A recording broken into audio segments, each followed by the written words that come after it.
It's bread time, it's bread time, it's bread time, it's bread time, it's bread time, it's bread time, it's bread time. Hey everybody, it's your boy, and well, today I have a very ironic story for you. Something that will surprise absolutely nobody. To be honest, I can't wait to talk about it. So it happened last week. For those of you who remember, YouTube and Twitter, pretty much the whole of social media that isn't alt tech, have been going through a lot of purges recently. They've been purging as many people as they possibly can off the platform, most famously Donald Trump. It doesn't matter which pet issue they've decided to use to ban you, they will do it. Their bots have been trained on people, or their moderators have been looking out for others who have been breaking the ever-changing rules, but nonetheless, as we all know, this has been happening. And constantly, for the past several years, leftists, some avowed communists, people who are anti-capitalists, have been constantly telling us, as if they were libertarians, as if they were the most right-wing libertarians, the most Austrian economics-obsessed artists you could possibly imagine, or even rabid Friedmanites, saying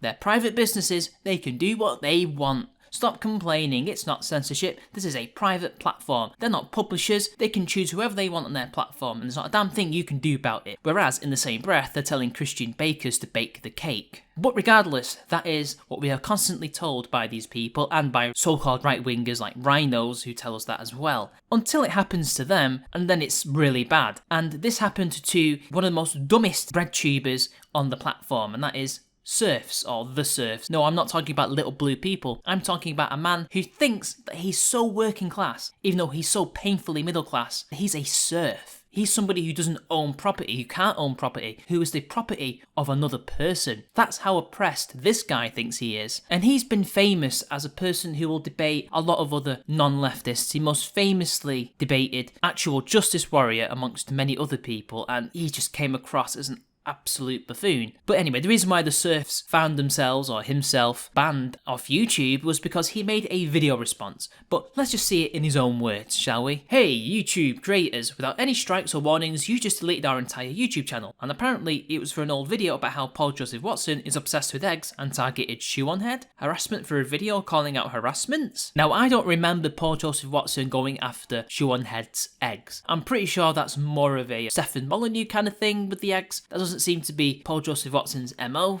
but nonetheless, apparently calling out his alleged harassment, which is not something that Paul Joseph Watson does. He doesn't engage in harassment. You can say he does many things, but that's not one of them. And apparently it's not Paul Joseph Watson who gets punished for doing nothing, it's the Serfs. And this is the same person who, not too long ago, literally almost a week before, to Kevin Sorbo, Hercules himself, this is still free market capitalism, that's how monopolies work, in response to Kevin Sorbo saying this. If you don't like what Twitter is doing, go create your own app. Proceeds to create Parler. Apple deletes Parler. Sorry, what were you saying about free speech? Now, I could get into the economics about how this is not a free market system. There are many YouTubers, like libertarian Scotty M, for example, who have talked about this many times. This is not a true free market because the government intervenes in it. The government are essentially funding a lot of these big tech corporations like Apple and Google, who basically have not a monopoly, which is not the right word, it's a cartel, and they collaborate with other websites like Facebook, and they decide who gets to go on their platforms and who doesn't, almost like publishers, almost like they're deciding who gets to get in on the money making. That's how it works. That is not free market capitalism. In a free market, everybody is free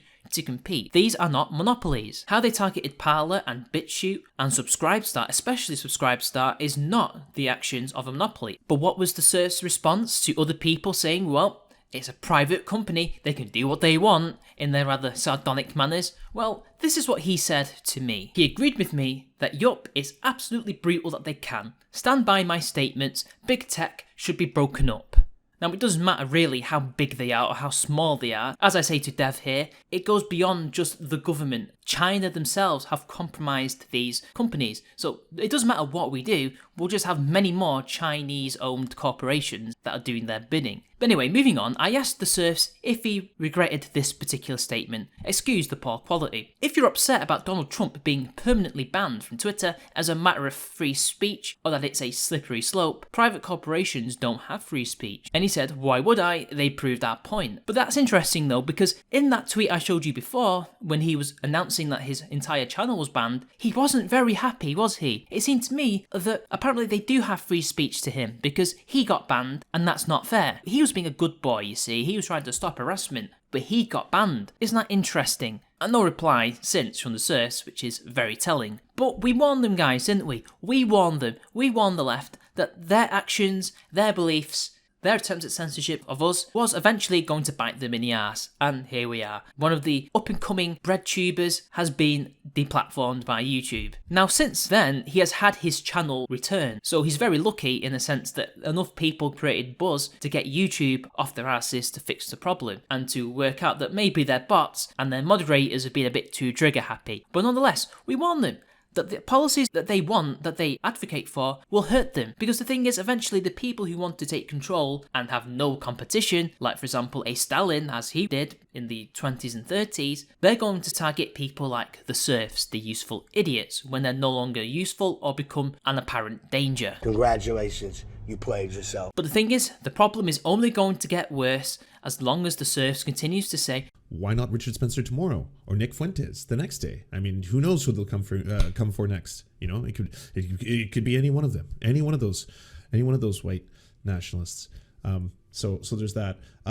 And then there's going to be the other side, of which I think I'm going to probably align myself with, which says that, again, Twitter is a private corporation. Because Twitter's a private corporation, they're beholden to their shareholders. And also the wild whims of Jack Dorsey. Yes, the man who lives in whale placentas. He's the one deciding whether or not we should have the free speech. So I'm sure a lot of you like the free speech. You want that. You can't get that from a company, because a company is not beholden to that. It has nothing to do with that for the company. It's just about the monies. That's what they care about, is the monies. So if you would like this precedent to stop being set by companies or corporations, then you might need to make them public utilities.